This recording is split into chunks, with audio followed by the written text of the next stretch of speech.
The alarm system screamed across the Galactic Council headquarters. Counselor, a tall reptilian being with silver scales, rushed into the command center. His clawed hands gripped the edge of the viewing screen as he stared at the impossible data. "How many ships?" he demanded. 347, sir, the officer replied, her voice shaking, all emerging from the Sol system. Felt his blood run cold. The Sol system, Earth, the dead world, the planet that went silent 2,000 years ago after sending desperate messages about their dying planet. Every galactic species knew the story. It was taught as a warning about the dangers of ignoring environmental collapse. "That's impossible," said.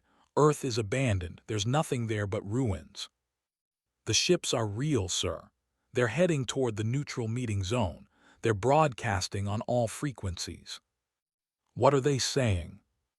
The officer touched a button. A voice filled the room, speaking in perfect galactic standard language. It was calm, confident, and unmistakably human. "This is Admiral of the Earth Expeditionary Force. We request a diplomatic meeting with the Galactic Council. We have returned. Ordered every available warship to the meeting zone. If some hostile species was using Earth as a base, the Council needed to respond with overwhelming force." Within hours, the largest galactic fleet in a century gathered in empty space, weapons ready. Then the Earth ships arrived. They were beautiful. That was the first thought in every observer's mind. The vessels moved with impossible grace, their hulls shimmering with colors that seemed to shift and change. They made no sound, left no visible engine trails, and moved in perfect formation. The flagship was enormous, easily twice the size of the Council's largest dreadnought. On the bridge of that flagship, the Eternal Dawn, Admiral stood watching the galactic fleet assemble. He was a tall man with gray hair and calm eyes. Beside him, Commander monitored the tactical displays. "They have over 500 warships pointed at us," said quietly. "Expected," replied. "We've been gone a long time, they're afraid." "Should we raise shields?" "No, we came in peace, let's show it." Ambassador joined them on the bridge. She was younger than, with sharp eyes and a diplomatic smile. "Are we ready for contact?" she asked. "Open a channel," ordered. "All frequencies, let everyone hear this." The communication opened, spoke clearly. "I am Admiral representing the people of Earth. We understand our return is unexpected. We mean no harm. We simply wish to rejoin the galactic community." There was a long silence. Then Counselor's face appeared on the screen. His expression was a mix of suspicion and disbelief. "Prove you are human," demanded. "Prove you are from Earth." Dr. Minu stepped forward. He was an older man with kind eyes and gray hair tied back neatly. "I am Dr. Minu, Chief Historian. I can provide historical data, genetic samples, cultural information, whatever you require, but perhaps this will suffice." He touched a control panel. Images flooded the communication channel. Pictures of Earth from 2,000 years ago, exactly matching the last transmissions the galaxy received. Then images of the same locations now, transformed into gleaming cities surrounded by green forests and blue oceans. The planet that was supposedly dying was now a paradise. "This is impossible," whispered. "You said you were dying. The records show ecological collapse, resource wars, pollution that poisoned your atmosphere." "We were dying," Dr. Minu agreed. "But we chose to save ourselves, and we needed time, lots of time." 2,000 years. "For you, yes. For us, much longer." His eyes narrowed. "Explain." Ambassador took over. "We erected a barrier around our solar system, a quantum shell that made us invisible to the outside universe. Inside that barrier, time moved differently. While 2,000 years passed out here, we experienced almost 50,000 years." The statement caused chaos on the Council channel. Multiple voices shouted questions, raised his hand for silence.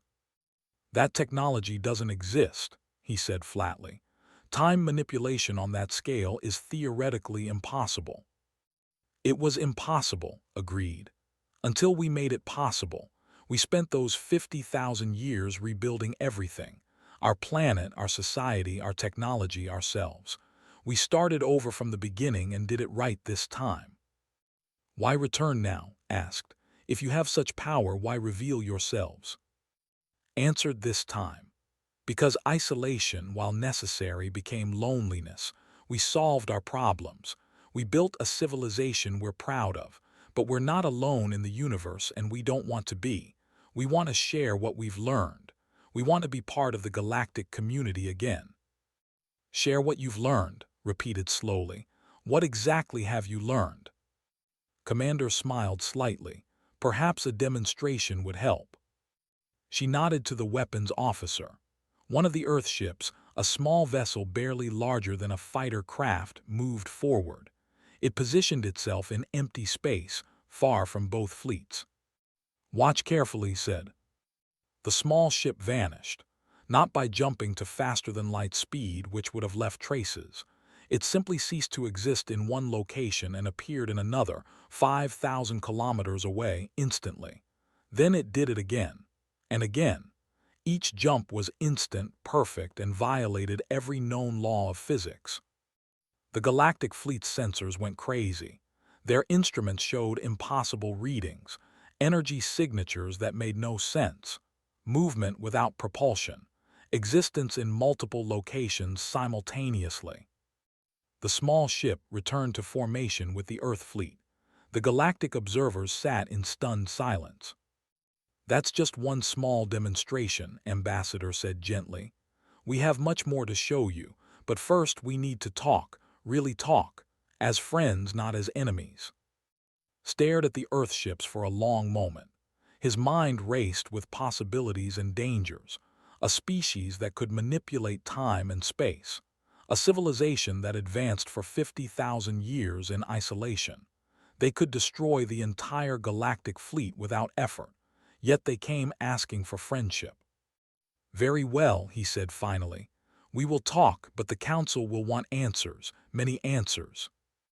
We're prepared to give them, said. We've waited 2,000 years for this conversation. We're not in a hurry. As the communication channel closed, Dr. Minu turned to. Do you think they'll accept us? Eventually, replied. Fear is natural, but we'll show them we mean what we say. We didn't come back to conquer, we came back home. Ambassador looked at the gathered galactic fleet, hundreds of ships bristling with weapons, all pointed at them. Then she looked at their own vessels, sleek and advanced and powerful beyond measure. The hard part begins now, she said quietly, proving that power and peace can coexist. Nodded. After 50,000 years of preparation, humanity was finally ready to rejoin the galaxy. But the galaxy wasn't ready for humanity. Not yet. That would have to change.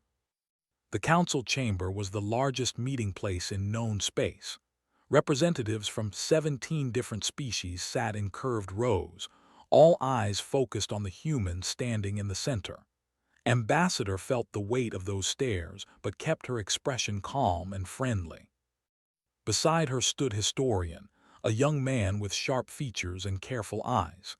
He carried a data tablet containing 50,000 years of human history. On her other side was Senator, an older politician with gray temples and a confident smile. Counselor spoke first. You claim to have hidden for 2,000 years.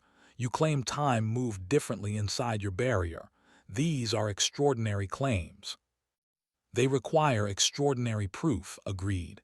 We're prepared to provide it. Stepped forward and activated a holographic display. Images filled the air above the council chamber. Earth, as it was 2,000 years ago, appeared first. The planet looked sick.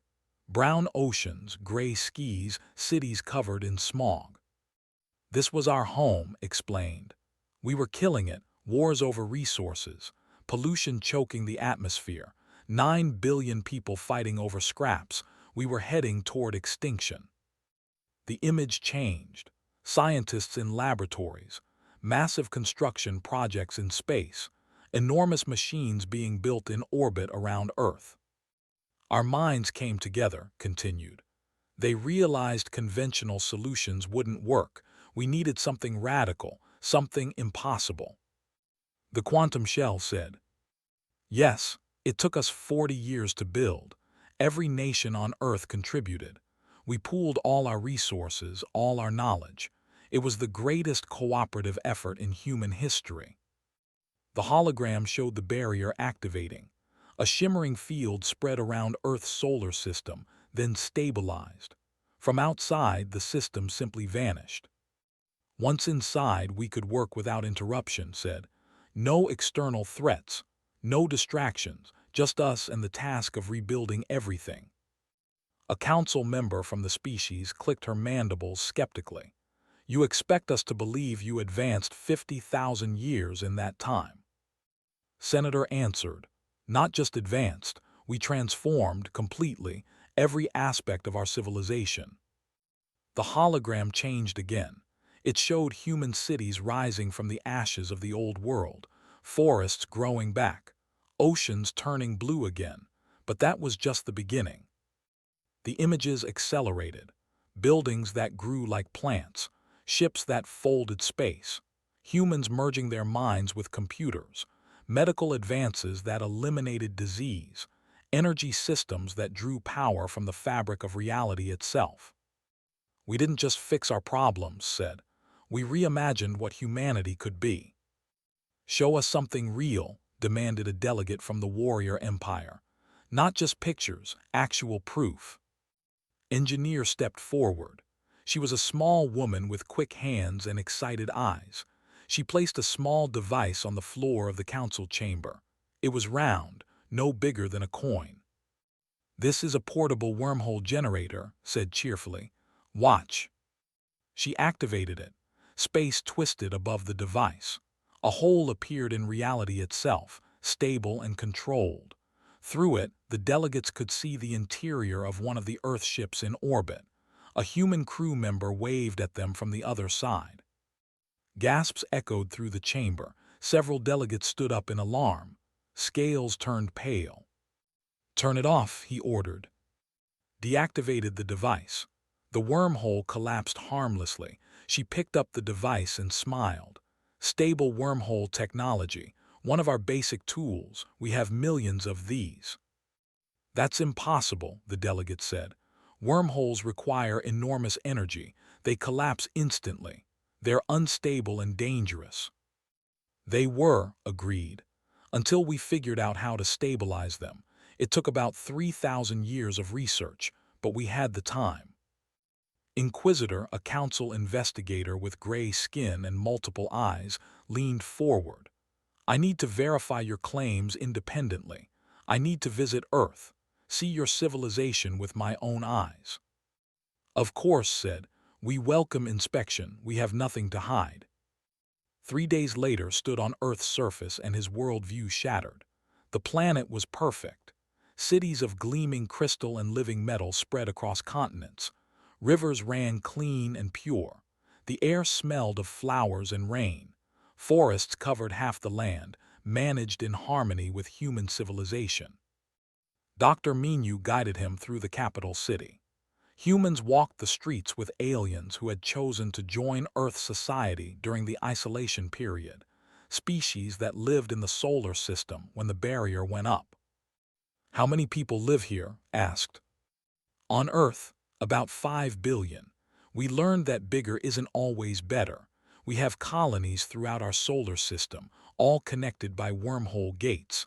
Total human population is around 30 billion. Where are the factories, the power plants, the infrastructure? Minu smiled. Everywhere and nowhere.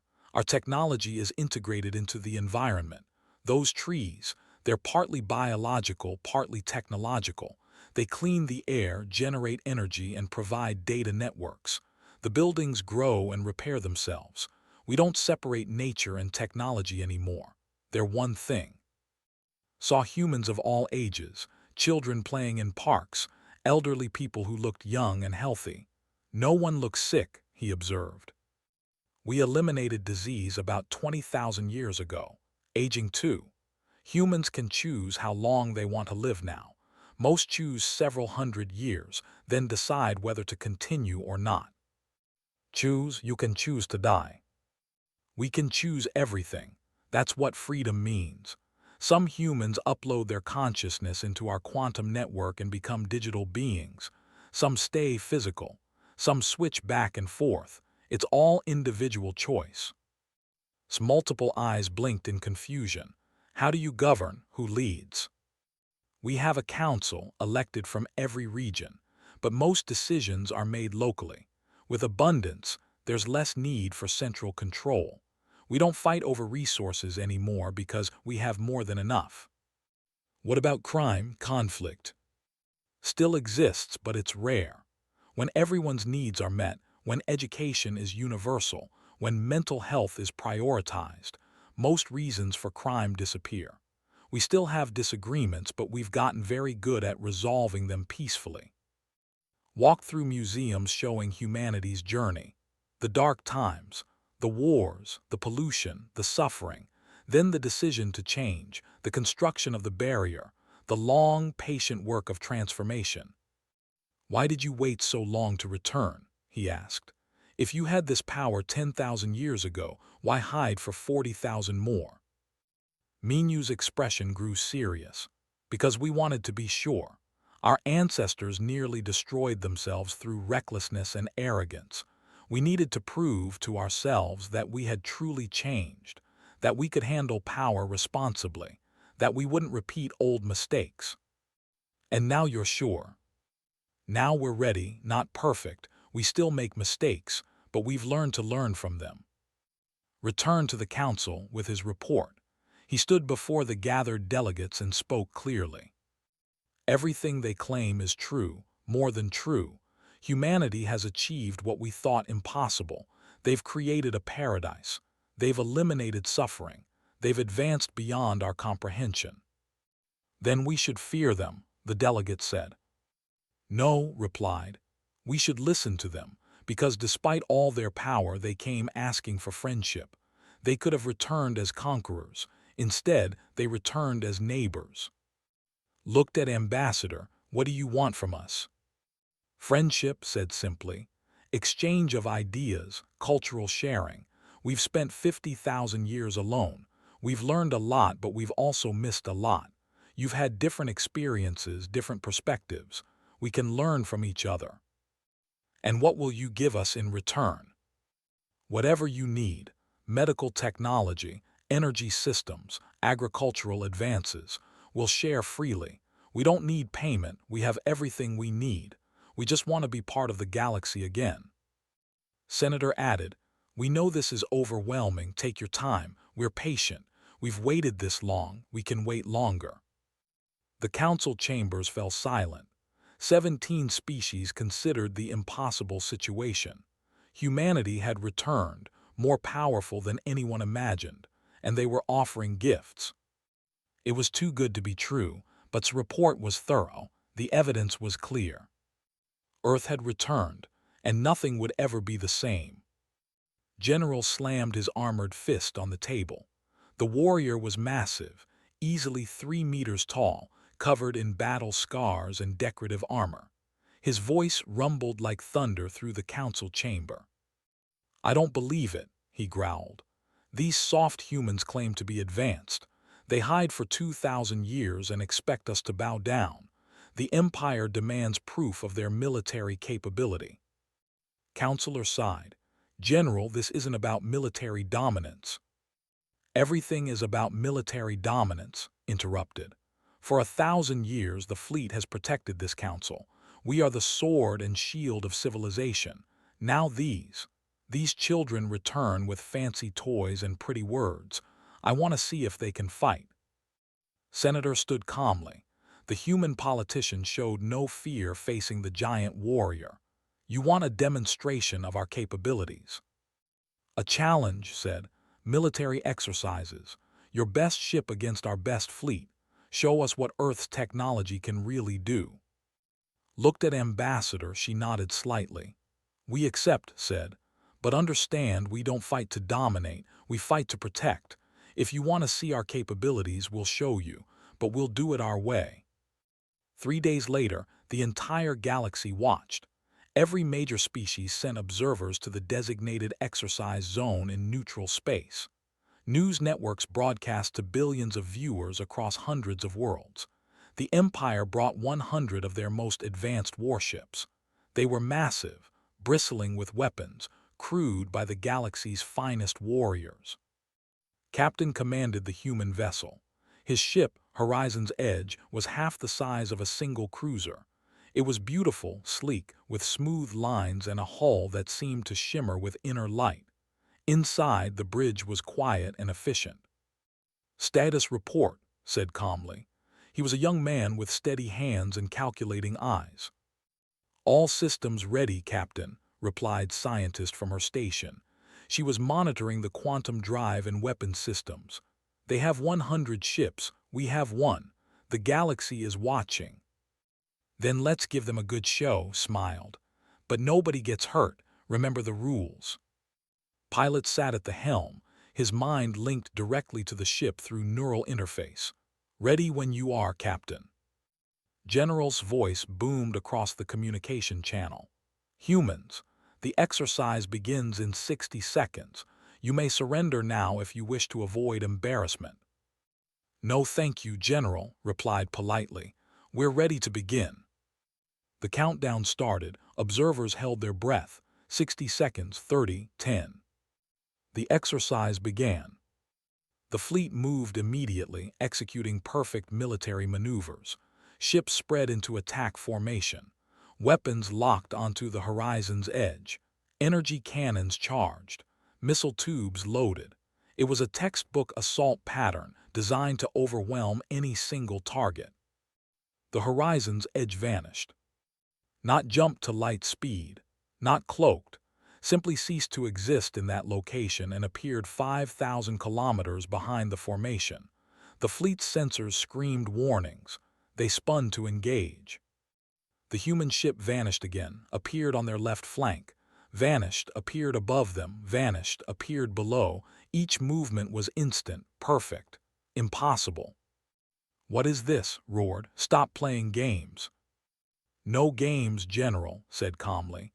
"This is quantum displacement. We don't travel through space.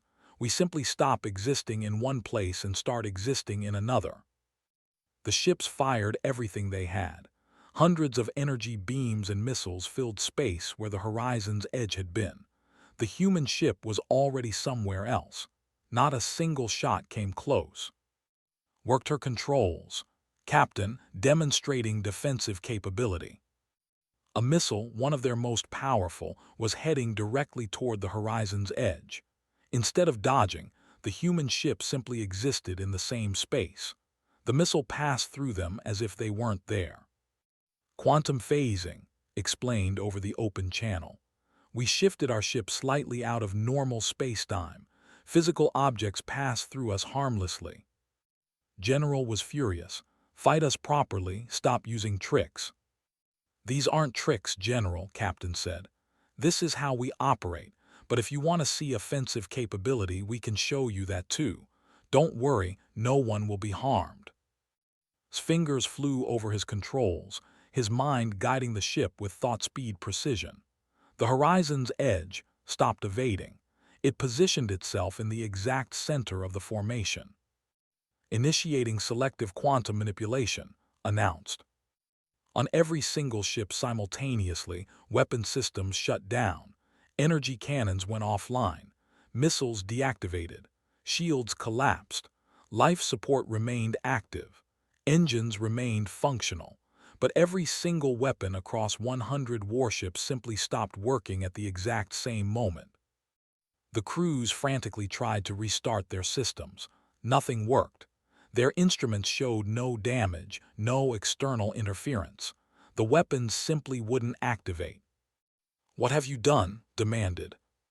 "We've temporarily disrupted the quantum state of your weapon systems," explained. "It's completely harmless and reversible. Your weapons will work again in about 10 minutes. We just wanted to demonstrate that if we wanted to attack, you wouldn't be able to stop us. But we don't want to attack. We want to be friends." The observers watching the exercise sat in stunned silence. A single human ship had defeated the galaxy's most powerful fleet without firing a shot, without causing any damage, simply by showing that they could. "Exercise concluded," announced. "Restoring systems now." True to their word, the weapon systems came back online within minutes. The fleet sat there, completely outmatched, completely humiliated, and completely unharmed. General's massive hands gripped his command console. His warriors looked to him for orders. For a long moment he said nothing. Then slowly, something changed in his expression. "Captain," said quietly, "in my culture, strength determines respect. You have shown strength beyond anything I imagined possible. You could have destroyed my entire fleet. You chose not to. This shows wisdom as well as power. You have earned the respect of the Empire." Bowed slightly, even though couldn't see it. "Thank you, General. We hope to earn your friendship as well." The exercise ended, but the demonstration continued. Over the following weeks, Earth began sharing technology. Not weapons. They refused to share weapons technology, but everything else. Medical teams arrived on dozens of worlds. Doctor-led missions to planets suffering from incurable diseases. The illnesses that had plagued these species for centuries were cured in days. New medical devices, based on quantum biology, could heal injuries that were previously permanent. Energy crisis. Earth provided compact fusion generators that could power entire cities from devices the size of a car. Agricultural collapse. New growing techniques could produce food in any environment, even on barren worlds. Scientists gave lectures to thousands of galactic researchers. She explained basic principles of quantum manipulation, carefully avoiding anything that could be weaponized. Even the basics were revolutionary. Physics professors across the galaxy realized their textbooks were incomplete. "We're not trying to make you dependent on us," explained at one conference. "We're sharing knowledge so you can develop your own solutions. We'll give you the foundation. You build from there." But there was skepticism, too. A delegate from the Mercantile Consortium pulled Ambassador aside. "This is too generous," the delegate said suspiciously. "What's the real price? What do you want from us?" Smiled sadly. "You don't understand because you've never had abundance before. When you have everything you need, trading becomes about sharing, not profit.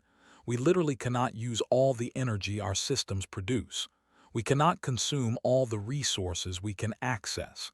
Scarcity isn't real for us anymore, so we share. Because what else would we do with it?" "But you must want something." "We do," admitted. "We want friends, we want culture. We want art and music and stories from people who had different experiences than us. We want to not be alone anymore. You can't buy those things.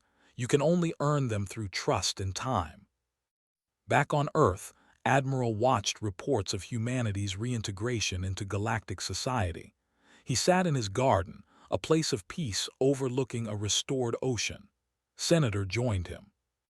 "It's working," said. "Slowly, but it's working. The galaxy is starting to accept us." "Some of them," replied. "Others are still afraid. They should be. We are dangerous, incredibly dangerous. We could conquer the entire galaxy in a week if we wanted to. But we don't want to." "No, but they don't know that yet, not really. Trust takes time." Looked up at the stars. "I hope we have enough time." "Why, what do you mean?" His expression darkened. "Our deep space monitoring systems detected something, an anomaly at the galaxy's edge. It's growing. And if I'm reading the data correctly, we have about 6 months before it becomes everyone's problem." "What kind of anomaly?" "The kind that might kill us all if we're not careful. The kind that will require humanity and the galactic species to work together, whether they trust each other or not." High above them in the dark space between stars, something stirred. Something vast and ancient and angry. The void was opening, and the galaxy had no idea what was coming. The emergency session of the Galactic Council began with chaos. Delegates shouted over each other in a dozen languages. Counselor tried to maintain order, but fear had taken hold. On the main display screen, the images were terrifying. An entire star system had vanished. Not destroyed, vanished. Where there had been a sun and 6 planets with billions of inhabitants, there was now nothing, just empty space, and the empty space was growing. Director stood quietly at the center of the chamber. The head of Earth's intelligence services was a small woman with silver hair and piercing eyes. She waited for the noise to die down. When it didn't, she simply started speaking. Her voice wasn't loud, but something about it cut through the chaos. "We've been monitoring this anomaly for 3 months," said. "We call it the void. It's expanding at an accelerating rate. Current projections show it will reach heavily populated galactic regions in 6 weeks. "How is this possible?" demanded a council member. "Matter doesn't just disappear." Doctor stepped forward. They had been studying the void since it appeared. "It's not disappearing. It's being erased, removed from reality itself. Everything that enters the void simply ceases to exist." "What's causing it?" asked. His expression was grim. "Something intelligent, something that exists outside normal space-time. We've detected patterns in the void's expansion. It's not random, it's deliberate." "You mean something is attacking us?" General rose from his seat, his warrior instincts activated. "Then we fight it." "How do you fight something you can't see or touch?" asked. "How do you kill something that doesn't exist in our reality?" The council chamber fell silent. For the first time in galactic history, every species faced the same threat: extinction. And they had no defense, no weapon, no strategy. "What do the humans suggest?" asked quietly. "Evacuation first," replied. "We need to move populations away from the void's expansion path. That buys us time to find a solution." "And if there is no solution?" Met his eyes. "Then we die together, all of us, human and alien alike." Captain commanded the largest evacuation effort in history. Her ship, along with hundreds of Earth vessels, raced toward the threatened regions. She was a veteran commander with calm nerves and quick decisions. She would need both. The Planet 5 had 72 hours before the void reached it. 2 billion people needed evacuation. It should have been impossible. "Begin transport operations," ordered. "Use every wormhole gate we have." Earth's ships deployed quantum gates in orbit around 5. Massive portals opened, linking directly to safe planets thousands of light years away. People could simply walk through and instantly be somewhere else. But even with this technology, evacuating 2 billion people in 3 days was brutal. Worked without rest. Her crew worked in shifts, but she refused to sleep. On the planet below, aliens she had never met before trusted human technology with their lives. They walked through the wormhole gates, leaving behind their homes, their history, everything they knew. "Captain, we're at 60% evacuation," her officer reported. 48 hours remaining. "Increase gate capacity. Draw more power from the quantum reactors." "Captain, we're already at maximum safe limits." "Then exceed them. Those people down there don't care about safe limits. They care about living." The evacuation continued. 5 was just one of 17 planets in immediate danger. Across the galaxy, human ships worked desperately alongside alien vessels. Old prejudices were forgotten. Warriors carried children through wormhole gates. Engineers helped maintain Earth's technology. Species that had never cooperated before worked as one. But it wasn't enough. The void kept expanding. Back at Earth, the minds in the galaxy gathered. Doctor presented her findings to an assembly of scientists from every major species. The data was terrifying. "The void is a weapon," she explained, "created by an entity that exists in a dimension adjacent to ours. We're calling it the collective mind. It's billions of years old, possibly older than the galaxy itself. "Why is it attacking us?" asked the scientist. "We don't know, but we've detected something interesting. Right before each expansion, there's a burst of quantum communication. The collective mind is trying to tell us something. We just can't understand it." A young human scientist named had been studying the communication patterns. She was different from most humans. She had chosen to upload her consciousness into Earth's quantum network, becoming a digital being. She existed simultaneously in thousands of locations. Her mind merged with the most powerful computers humanity had built. "I think I can translate it," said. Her voice came from every speaker in the room simultaneously. "But I'll need to interface directly with the void, link my consciousness to whatever is creating it." "That's suicide," protested. "We have no idea what that will do to you." "We have no choice," replied calmly. "The void will reach the core worlds in 4 weeks. Billions will die. I have to try." The council debated for 3 days. 3 days they didn't have. Finally, Ambassador made the decision. "Let her try," said. "It's our best chance." Prepared for the most dangerous moment of her existence, she positioned herself at the edge of the void, her digital consciousness protected by the most advanced quantum shields Earth could create. Then she reached out. The contact was instant and overwhelming. Consciousness touched something vast, something ancient, something utterly alone. Images flooded through her. The collective mind showed her its history. It had existed for eons before biological life evolved in the galaxy. It had watched species rise and fall. It had seen civilizations build and destroy, and it had grown tired of the chaos. Biological life was noise, disorder, conflict. The collective mind believed it was doing the galaxy a favor by erasing it, by returning everything to the quiet perfection of empty space. Understood its logic, but she also saw its pain. The collective mind wasn't evil, it was lonely, desperate, lost. She from the contact, her digital form shaking from the experience. The scientists surrounded her projection. "What did you learn?" Doctor asked. "It thinks we're meaningless," said quietly. "It thinks biological life is temporary chaos. It doesn't understand cooperation or growth or purpose. It's been alone so long that it forgot what connection means." "Can we stop it?" "Maybe, but not with weapons or shields. We need to show it that biological life has meaning, that we're not just noise, that we can achieve permanence and purpose." "How?" Projection smiled sadly. "We need to talk to it, really talk, show it what we've become, what we can be." Admiral called an emergency meeting of all fleet commanders. Human and alien officers gathered in Earth's command center. The situation was desperate. "We're losing this war," said bluntly. "The evacuations are saving lives, but the void keeps expanding.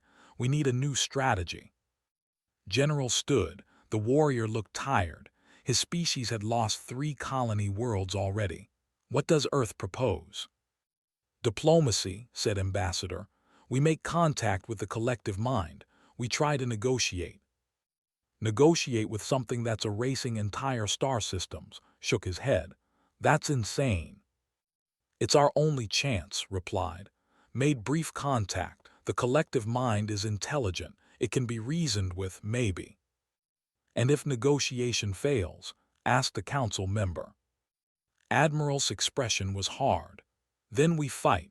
We have one weapon that might work, a quantum resonance bomb. It could destabilize the void, maybe even destroy it. But the energy release would devastate a quarter of the galaxy. Billions would die." "That's genocide," someone whispered. "That's survival," countered. "I hope we don't have to use it, but we need to be ready." The council voted.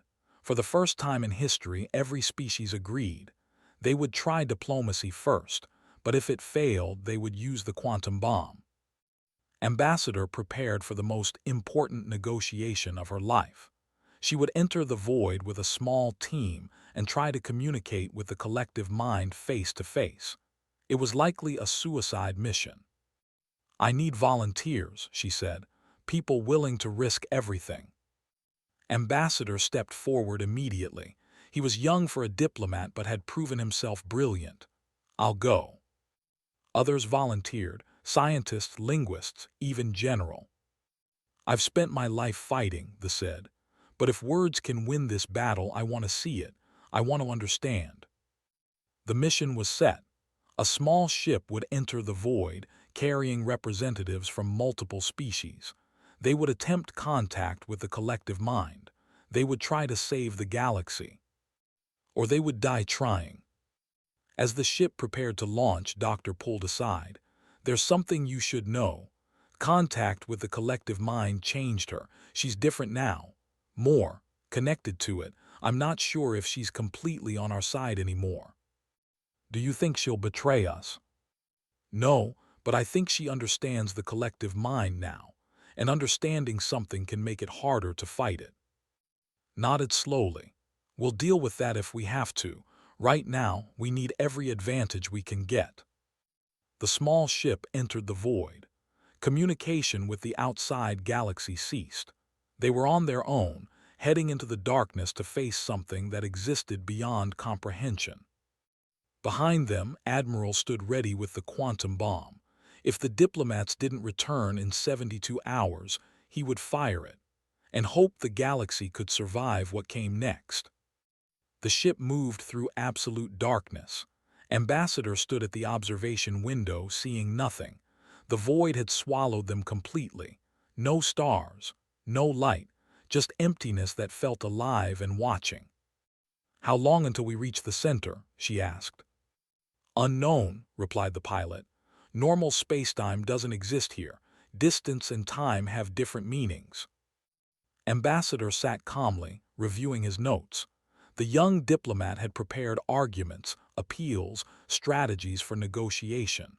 Now they all seemed useless. How do you negotiate with something that erases reality? General paced the small cabin. The massive warrior looked uncomfortable in the confined space. I don't like this. Give me an enemy I can fight. This waiting, this darkness. It's unnatural. Peace, said Oracle, her digital form projected into the ship, glowing softly in the darkness. Since her contact with the collective mind, she had changed. Her voice was distant, thoughtful. We're close now. I can feel it. Can you communicate with it? Asked. I've been trying. It knows we're here. It's curious. That's good. Curiosity means it's willing to listen. The ship suddenly stopped. Not slowed, stopped, completely, instantly. The crew grabbed for support. What happened? Demanded. We've arrived, said quietly. The darkness outside the ship changed. Shapes formed. Colors that had no names. Patterns that hurt to look at.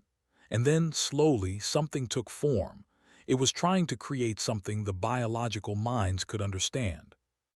The collective mind appeared as a vast sphere of light and shadow, constantly shifting. From it came a voice that resonated in every mind simultaneously. Why have you come? The voice wasn't hostile or friendly, just curious, ancient, tired. Ambassador stepped forward, even though there was nowhere to step to. We've come to talk, to understand, to ask you to stop erasing our worlds. Your worlds are noise, disorder, temporary chaos in the silence of space. I restore order. We're not just noise, said. We're life, consciousness, we matter. All biological life is brief. You rise and fall in moments. What meaning can such short existence have? Floated forward. Her digital consciousness could interact with the collective mind more directly. You're wrong. You've been alone so long, you've forgotten what life can become. Let me show you. She opened her memories. Not just her own, but the collective memory of humanity's 50,000-year journey. The struggle, the growth, the transformation from a dying species to a civilization of wonder. The collective mind absorbed the information. For a long moment, there was silence.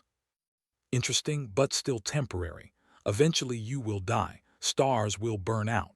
The universe will end. Yes, agreed. Everything ends, but that doesn't make it meaningless. The journey matters, not just the destination. I do not understand. General surprised everyone by speaking. I am a warrior. I have fought for centuries. I have killed and I have lost friends to death. Every battle is temporary. Every victory is fleeting. But they still matter. They shape who we are. They give purpose to existence. Purpose, the collective mind repeated. What is your purpose? To grow, said. To learn. To connect with each other. To create beauty and meaning in a universe that otherwise has none. You are many species. You fight each other. Sometimes, admitted. But we're learning. Humanity was almost destroyed by our own conflicts. We chose to change. We spent 50,000 years learning cooperation, and now we're teaching that to the galaxy. Show me.